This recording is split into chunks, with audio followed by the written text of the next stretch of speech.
ঘুরতে যেতে প্রায় সব মানুষেরই ভীষণ ভালো লাগে। শিয়ালদা থেকে বিকেল 4:50-এ রাজধানী এক্সপ্রেস ধরে আমরা ভোর 5:20 নাগাদ পৌঁছাই কানপুর স্টেশন। সেখান থেকেই ডিরেক্ট বাসে করে পৌঁছাই লখনৌ।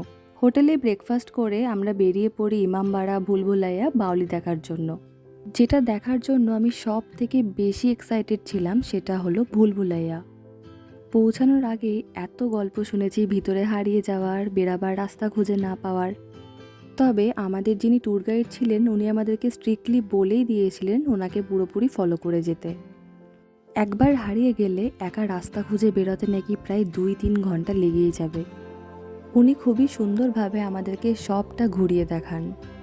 ওখান থেকে ফিরে কিছুক্ষণ রেস্ট নিয়ে তারপর আমরা যাই আম্বেদকর পার্ক। ভীষণই সুন্দর একটা জায়গা, তবে আমাদের পৌঁছাতে সন্ধ্যে 6টা হয়ে গেছিল। আর তারপর সারা দিন ঘুরে হোটেলে ফিরে যদি দেখি ডিনারে বিরিয়ানি আছে, দিনটা এমনিই ভালো কাটে।